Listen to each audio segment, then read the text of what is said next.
Hey, selamat datang di Ricardo Project, tempat di mana kita bahas hal-hal unik, aneh, dan bikin dahi berkerut dari berbagai penjuru dunia. Hari ini gue punya cerita yang bakal bikin lo mikir, serius, ada tempat kayak gini di dunia? Bayangin, ada sebuah pulau sekecil lapangan basket, penuh rumah seng, hampir gak ada tanah, cuma batu, tapi dihuni lebih dari 200 orang.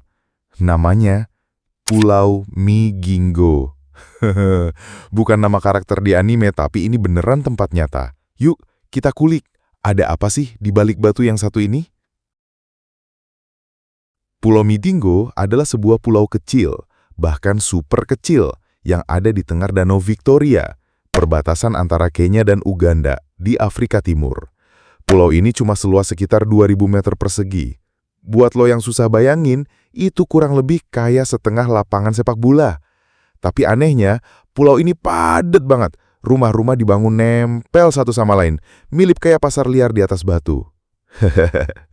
Walau bentuknya cuma segumpal batu besar yang nongol di danau, Migingo jadi rebutan dua negara, Kenya dan Uganda. Kok bisa? Sabar, nanti gue jelasin. Ini pertanyaannya banyak orang. Kenapa coba? Ada yang betah tinggal di pulau sekecil dan serempet itu? Jawabannya, ikan.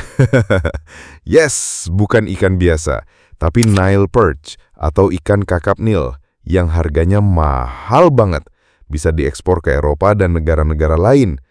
Dan Danau Victoria ini dikenal sebagai ladang emasnya nelayan. Pulau Migingo adalah spot terbaik buat nangkap Nile perch, karena airnya dalam dan ikannya melimpah. Jadi, walaupun tempatnya sumpek, keras, dan panas, asal ikannya banyak, duit pun ngalir. Menurut berbagai laporan, jumlah penduduk di Migingo itu bisa berubah-ubah, tergantung musim ikan. Tapi pada puncaknya, bisa ada lebih dari 200 sampai 300 orang tinggal di sana. Dan ingat ya, ini cuma di atas pulau yang bahkan gak ada lapangan bolanya. Semua rumah berdempetan, hampir gak ada pohon, dan jalanannya ya batu semua.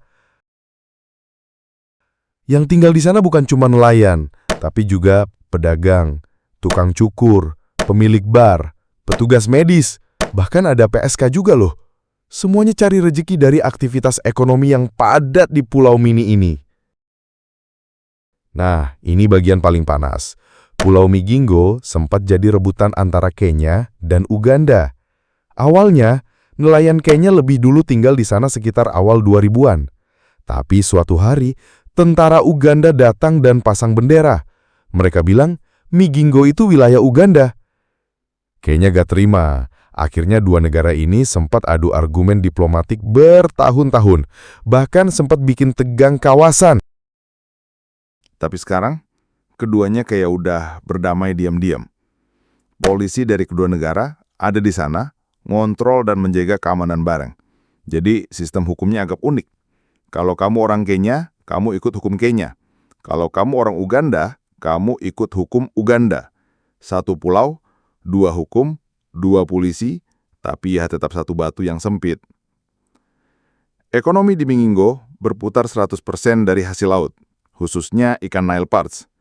Ikan ini bisa dijual ke tengkulak di daratan Kenya atau Uganda, pabrik pengolahan ikan, bahkan diekspor ke luar negeri. Nelayan bisa dapat ratusan ribu hingga jutaan rupiah per hari, tergantung hasil tangkapan. Tapi, karena pulau ini kecil, biaya hidup juga tinggi. Air bersih harus diimpor dari daratan. Listrik pakai genset atau panel surya. Dan harga kebutuhan pokok lebih mahal dari daratan. Selain ikan, ada juga ekonomi mikro lainnya, bar dan tempat hiburan, salon kecil-kecilan, warung makan, bahkan tempat karaoke versi lokal yang, ya lo paham lah artinya. Sebagian besar orang di Migingo kerja sebagai nelayan. Ini profesi utama dan juga yang paling cuan. Pemilik pramu dan pemodal, biasanya mereka yang punya kapal besar dan sewa ke nelayan lain. Penjual ikan yang terima tangkapan dan jual ke pihak luar, pedagang kecil jual makanan, minuman, dan kebutuhan sehari-hari, tukang servis perahu dan mesin, serta pelayan bar atau hiburan malam.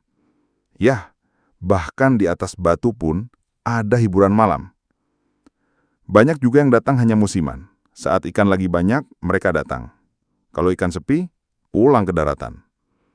Pulau Mingingo itu kayak miniatur dunia yang padat, ribut, panas, tapi tetap hidup dan bergerak. Tempat ini ngajarin kita bahwa kadang orang rela hidup di tempat yang mustahil demi satu, penghidupan.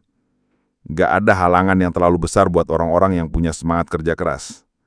Jadi, kalau lo lagi malas-malasan di kamar yang adem, wifi kencang, tapi bilang hidup gua susah. Ingat orang-orang Mingingo yang tinggal di atas batu panas dan tetap cari nafkah tiap hari. Itu dia cerita seru kita hari ini tentang Pulau Super Padat Mingingo. Kalau lo suka konten kayak gini, yang unik, nyata, dan bikin mikir, jangan lupa like, komen, dan tentu aja subscribe channel Ricardo Project. Gue Ricardo, dan sampai jumpa di cerita unik berikutnya.